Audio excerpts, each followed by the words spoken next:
We are. All right. Just so you know, Pat's recording this for the online section so that they can see what I'm doing as well. So this is the book that you have.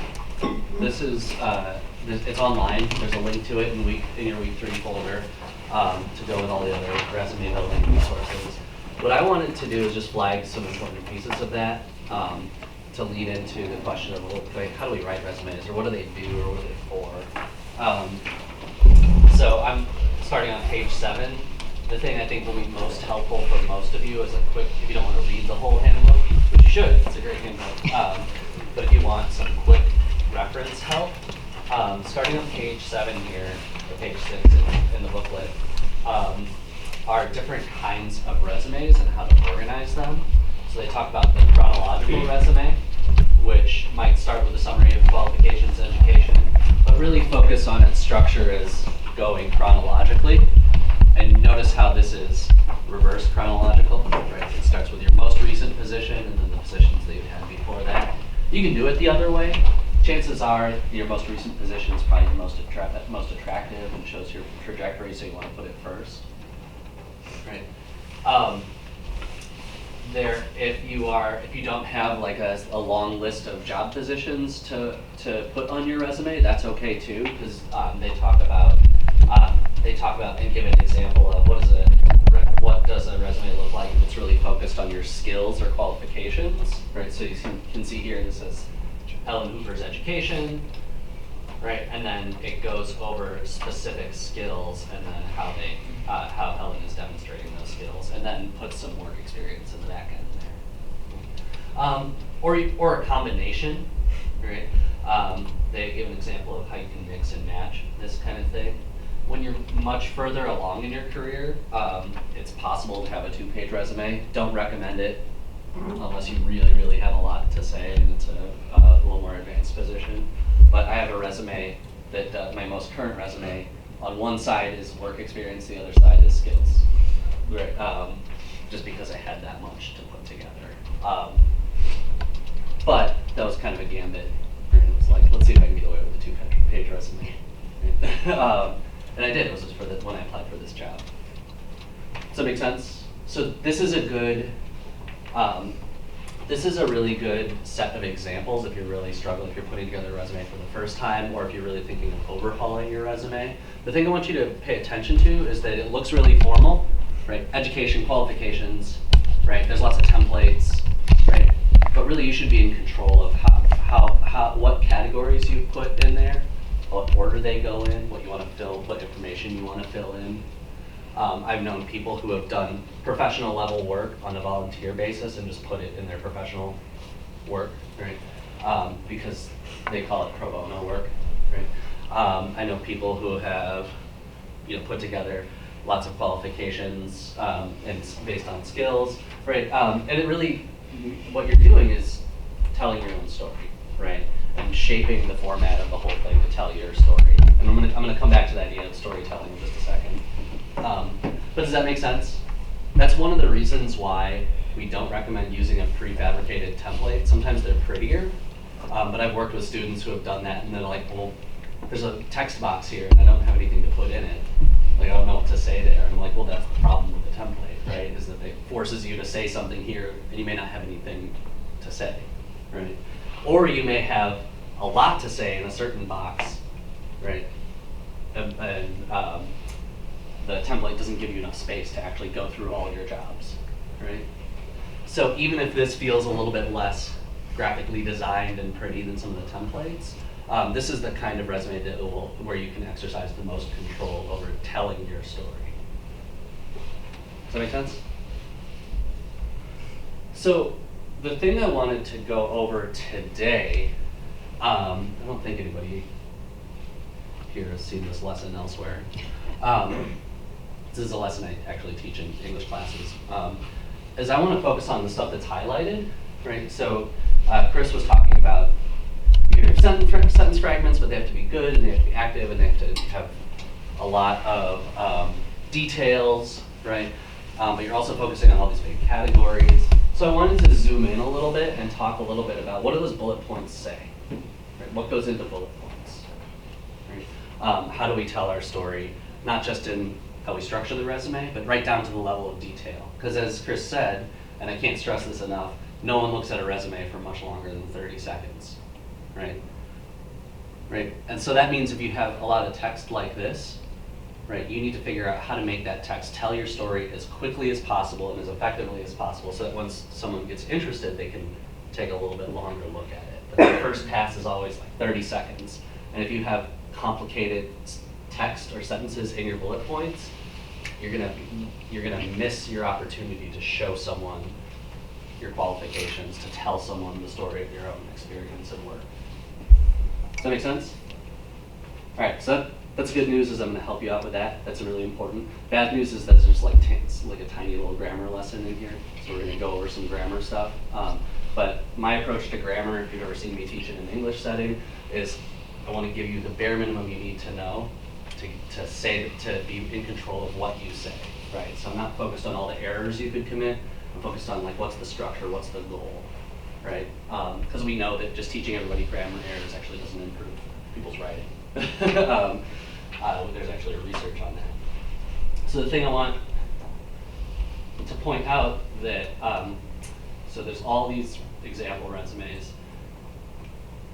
I don't know the page number offhand, right?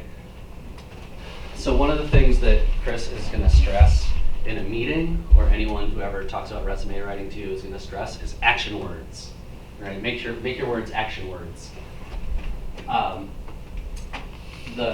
If you look here, the resume handbook has 2 full pages of different action words that are appropriate for resume writing, just to get your brain moving, right? There's always more words you can put on, depending on what story you want to tell. What I want to talk about is, like, why that, right? What I want to show you is that, generally speaking, you already kind of know why action means, right? But I want to sort of formalize that in your head, and so that you can control that skill and execute it in a really deliberate way on your resumes. Because as we said, there's no time to mess around on a resume. There's no room for extra words, disorganized words. You want to be as targeted and precise about your story as possible. Right? So this is actually an adaptation of a lesson I give on sentences in general, just writing clear sentences. So that'll be helpful. Just keep that in mind. Right? But I'm going to focus on, well, how does this apply to cover letters? All right, I'm going to show you already know this. Take a minute, read these sentences. Which sentence is the clearest? Jane, you might have seen this before. Don't give away the answers.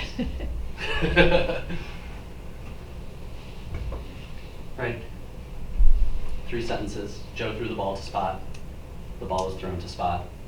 The throwing of the ball to Spot was accomplished through the actions of Joe. Which sentence is the clearest, most direct? Joe, the first one, right? Joe threw the ball to Spot, right? Which one do you feel like is the least clear? Third one. Brittany says the third one. So why? Too much information. Too much information, right? I'm going to challenge you on that, right? Does this say anything more than the first one? Too many words. Right? Right. So that's actually an important distinction to make, right? This actually has exactly as much information as the first sentence, right? It just has more words, right? And on a resume, if you have a sentence that has way too many words, when you can say it like that, you've already shot yourself in the foot. It's too late, right? It's difficult to pull the story out of this one when you could have said it like this. What's going on here? How do we feel about the middle one? What's that? Meh. David, why do you say meh? Who threw the ball, right? This one actually has an information problem, right? This has a words problem, number of words problem. This one actually has an information problem, right? The writer of this sentence actually tricked themselves as not giving enough information, leaving out a crucial piece of information, right? Notice how you can fix this by adding by Joe, right? And it's not actually terrible. It's not terrible like this one is, right? So does that make sense? Does anybody have any disagreements about any of this?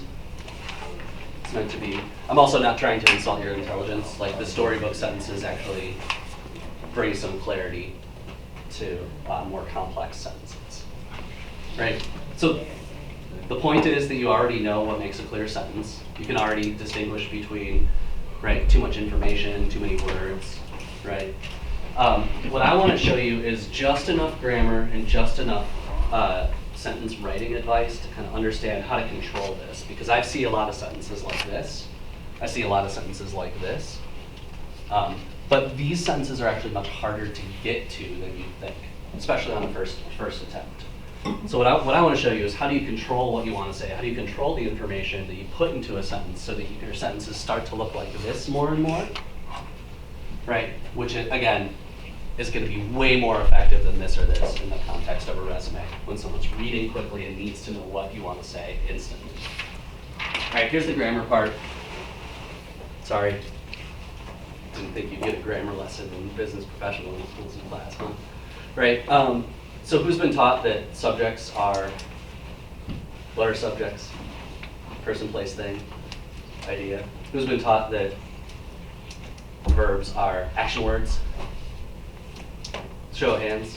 This is not. Okay, so we've been taught this before, right? So you're on the right track. What I actually want to do is take a minute and show you that that's actually not totally the case.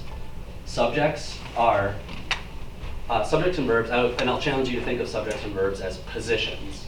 And in the English language, they always go in that order, subject, verb, right? We call them fixed positions. They're more like buckets or containers that we can put person, place, thing, idea in and put an action word in, right? So if we look at just diagrammed out this sentence, Joe threw the ball to Spot is a clean sentence, subject, verb, Joe threw.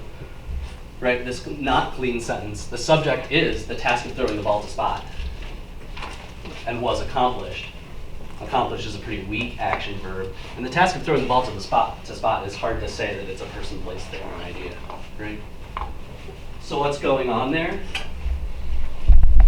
Well, if you think of subjects and verbs as just containers, right, places to put information that have to go in that order, right, recognize that the English language lets us mix and match and move information around. Right? So I'm going to challenge you to think of subject, verb. They want you to tell a story.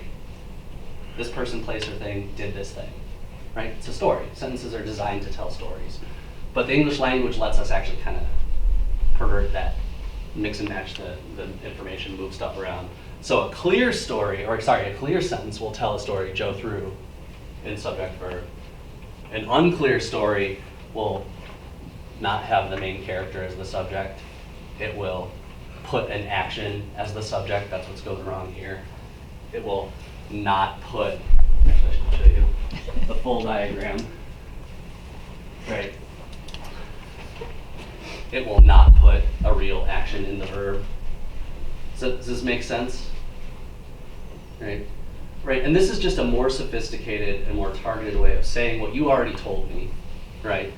Explaining why this sentence is not clean and clear, and this sentence is clean and clear, right? So that you can start to think about your own sentences and control them. Right, so that's the basic lesson. You want to write clear and clean sentences, recognize that every sentence, subject, verb, same every time. Subject, verb, subject, verb, subject, verb. Those are fixed positions. So just to play the devil's Sure. advocate. So when Chris was here, she said that the sentences should start with a verb. Right. Are you going to go? I am. Oh, okay. Yes. Right. So just didn't want to be confusing. Right. So, but what I want you to recognize is how sentences work, so that I can teach you how bullet points work. Ah, Right. gotcha. Right. We can. Right. Here's just another example in more resume language. Right. So I might say the majority of my one-on-one teaching happens in informal settings with my students. Right. Notice how the subject has me, the main character, another character down here, but also the action, and then the verb doesn't really say much. Right. And you can, and I can revise that quickly too. I teach, or my students are taught. Right. And all of a sudden you're getting most of the story right in those first few words. Right. So this is the second very quick grammar lesson. Right. So when we write bullet points, we can just have a simple list of items like this. But a lot of resume writing actually uses this structure, right? Where you have a subject, right? A sentence that begins, and then each bullet point ends the sentence. So in my professional role, I meet with students, prepare lesson plans, provide feedback, et cetera, right? That is just an example of how to, in text, structure a bullet point list. On a resume, you just get all of this is implied. You just cut that first line. So recognize that when you're starting with action words and your bullet points in your resume, you're actually writing sentences. You just skip the part, the introduction part. Does that make sense? Because obviously you're talking about yourself. Your name is plastered all over the thing, right? You're telling your story. That's what the whole genre is about. So you don't need to say, in my professional role, I, colon. You just need to say the actions that you are doing or did, right? That's an important piece, right? Because it helps us recognize that we're not just sort of pulling out action words and writing half sentences. We're actually writing sentences. They're just all sentences that start with I. And the subject position is I, right? And then you just cut that out. You don't need to say that.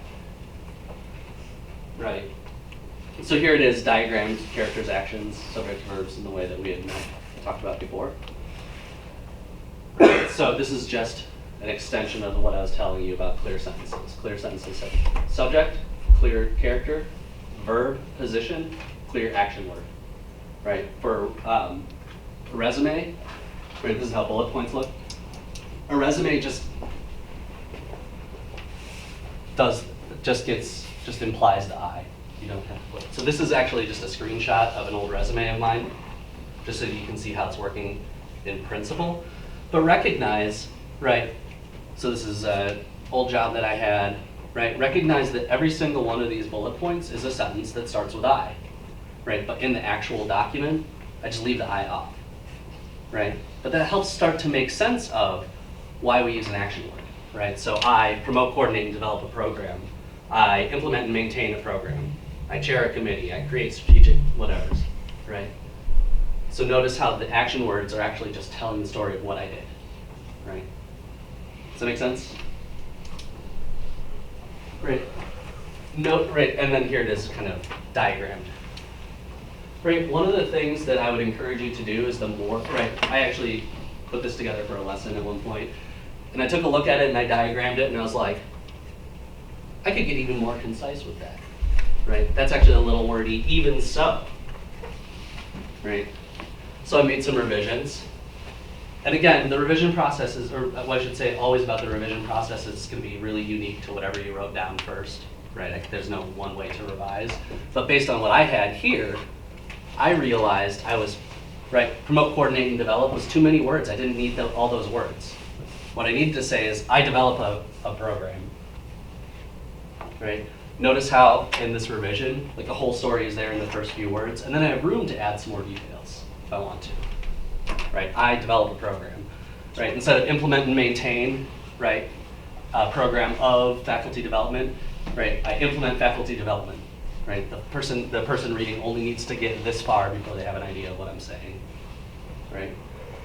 Same thing. Create strategic on and off campus writing and instructional partnerships. I was like, oh, I create writing projects because it was a writing game, right? So notice how I'm right, even in revising, once you get this idea of storytelling and as your sentences, right, character, action, subject, verb, right, you can actually start to think even more strategically about, well, how do I not just use that to make clear sentences and understand how bullet points work, but how do I use that to tell most of my story in the first few words of each bullet point, right? If you can do that, then you're doing some very sophisticated writing. Got it, I'm done. Sorry. That was it. Sorry. No, you're good.